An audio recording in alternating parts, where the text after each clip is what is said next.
आज हमारा विषय है कि आखिरकार सिंधु घाटी सभ्यता के बाद वैदिक सभ्यता कैसे भारत में स्टैब्लिश होती है। वैदिक सभ्यता जो कि एक ग्रामीण सभ्यता थी और सिंधु घाटी सभ्यता के बाद वैदिक सभ्यता भारत में इसकी बसावट शुरू होती है, वैदिक सभ्यता स्टैब्लिश होती है। तो सिंधु घाटी सभ्यता आखिर समाप्त कैसे हुई? अधिकांश विद्वानों का यह मानना है कि सिंधु और उसकी सहायक नदियों की जो भीषण बाढ़ है, उस बाढ़ के कारण सिंधु घाटी सभ्यता धीरे धीरे समाप्त होती चली गई, क्योंकि ये बाढ़ संभवतः कई वर्षों तक आती रही। इस कारण सिंधु घाटी सभ्यता के लोग सरवाइव नहीं कर पाए।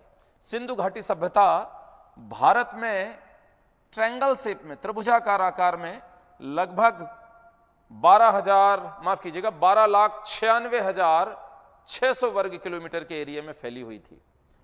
यह एक नगरीकृत सभ्यता थी। उस समय की इराक और ईरान में फैली मेसोपोटामिया की सभ्यता, जिसे दजला फरात नदियों के बीच में यह डेवलप हुई थी, इसे सुमेरियन सभ्यता भी हम कहते हैं। इस सभ्यता के साथ सिंधु घाटी सभ्यता का व्यापार था। मोहरें प्राप्त हुई हैं हमें मेसोपोटामिया की सभ्यता से, और मेसोपोटामिया के लोग सिंधु घाटी सभ्यता के लिए मेहुला शब्द का इस्तेमाल करते थे। यह उस समय की सभी सभ्यताओं में, चाहे मेसोपोटामिया की सभ्यता हो इराक और ईरान में दजला फरात नदी के किनारे, या नील नदी के किनारे मिस्र की सभ्यता हो, इन दोनों सभ्यताओं से सिंधु घाटी सभ्यता अधिक एडवांस और नगरीकृत सभ्यता थी। इसकी सबसे खास बात है शानदार नगर नियोजन। पर आखिरकार यह सभ्यता समाप्त कैसे हो गई? तो कहा जाता है कि बाढ़ सबसे बड़ा कारण, और बाढ़ के बाद हम देखते हैं कि 100-150 साल समय ऐसा रहा कि लगातार सिंधु और उसकी सहायक 7 नदियों में बाढ़ आती रही। उस बाढ़ के कारण ये क्षेत्र और उपजाऊ मैदानी भाग में कन्वर्ट होता चला गया, और लगभग 100-150 साल बाद ये जो आपको वर्ल्ड के मैप में मध्य एशिया का क्षेत्र दिखाई दे रहा है, आप देखिएगा, ये कैस्पियन सागर झील है।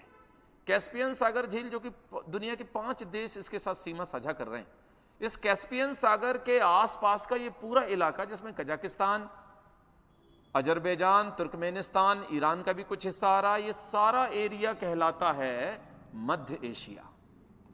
मध्य एशिया, यही स्थान कहलाया एशिया माइनर। इसे हम एशिया माइनर भी कह सकते हैं, और एशिया माइनर को ही कहा गया है बैक्ट्रिया। तो मैक्स मूलर जो महान समाजशास्त्री हुए हैं, उनका ये मत है कि आर्य लोग जिन्होंने वैदिक सभ्यता बसाई, जिन्होंने आर्य सभ्यता बसाई, ये आर्य लोग वास्तव में इसी इलाके के थे, और ईरान होते हुए ये भारत के सप्त सिंधु प्रांत में आके बस गए। ईरान होते हुए आए, इस बात का क्या सबूत है? तो आपको बता दें, इस दुनिया का सबसे पुराना शिलालेख हमें ईरान से ही प्राप्त होता है। ईरान के बोगज कोई शिलालेख से, जो कि 1300 से 1400 बीसी, 1300 से 1400 ईसा पूर्व के आसपास का यह शिलालेख है, और इस शिलालेख में स्पष्ट उल्लेख है, आर्यों के देवताओं का वर्णन है, और माना जाता है कि दुनिया का सबसे पुराना शिलालेख ये आर्यों के आगमन की जानकारी देता है। तो कहा जाता है आर्य ईरान होते हुए ही भारत के पाकिस्तान का जो आज वर्तमान इलाका है, यानी इसे हम कह सकते हैं, क्योंकि कुछ पंजाब हमारे पास है और बहुत बड़ा पंजाब का हिस्सा पाकिस्तान में बंटवारे में चला गया, तो पाकिस्तान और अफगानिस्तान, यानी पाकिस्तान और भारत का पंजाब क्षेत्र, ये पूरा क्षेत्र सप्त सिंधु यानी सिंधु और उसकी 7 सहायक नदियों का क्षेत्र था, और यहीं आकर आर्य सबसे पहले भारत में बसे। यहां जब आर्य आके बसे, तो आर्यों की बसावट के बाद ऋग्वेद की रचना हुई, और चूंकि आर्यों की सबसे खास बात है वेद की रचना, इसीलिए इसको वैदिक सभ्यता कहना सबसे ज्यादा सही होगा, सबसे ज्यादा सार्थक होगा। ऋग्वेद एक बड़ी महान रचना है। ऋग्वेद के बाद हम देखते हैं 3 वेद और बाद में अस्तित्व में आते हैं। तो चूंकि 4 वेद लिखे गए हैं वैदिक सभ्यता में, जो इसका सबसे महत्वपूर्ण लिटरेचर, बहुत ही महत्वपूर्ण साहित्यिक स्रोत के रूप में आप देख सकते हैं।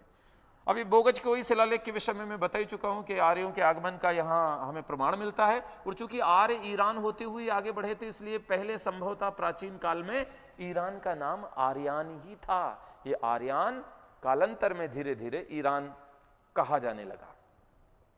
आगे हम समझे कि आखिर ये जो वैदिक सभ्यता थी, इसका विस्तार किस क्रम में और कैसे हुआ। तो वैदिक सभ्यता को हम दो भागों में बांट सकते हैं। इसका जो प्रारंभिक काल है उसे हम ऋग्वैदिक काल कह सकते हैं, क्योंकि सबसे पहले ऋग्वेद की रचना हुई। और ये जो वैदिक सभ्यता पूरी है, इसे हम 1500 से 600 बीसी, बिफोर क्राइस्ट, यानी 1500 से 600 ईसा पूर्व, ईसा मसीह के जन्म के पहले इसका काल निर्धारण हम कर सकते हैं। यह समय अवधि इसकी है। तो वैदिक सभ्यता को पुनः जब हमने दो भागों में बांटा, ऋग्वैदिक काल और दूसरा है उत्तर वैदिक काल। तो याद रखिएगा, जो ऋग्वैदिक काल है ये प्रारंभिक काल है और ये 1500 से 1000 ईसा पूर्व के आसपास का समय माना जाता है। और उत्तर वैदिक काल जो बाद में आता है वो 1000 से 600 ईसा पूर्व के आसपास का समय माना जाता है। ऋग्वैदिक काल पूरी तरह से ग्रामीण अर्थव्यवस्था और ग्रामीण सभ्यता के तौर पे था। उत्तर वैदिक काल आते आते नगरीकरण की स्थिति और बढ़ती है और छोटे कुनबे जो थे या छोटे जो कबीले थे वो बड़े बड़े नगरों में कन्वर्ट होते चले गए। उत्तर वैदिक काल के अंत में महाभारत का युद्ध होता है। कहा जाता है इस युद्ध के बाद ही वैदिक सभ्यता का पतन होता है।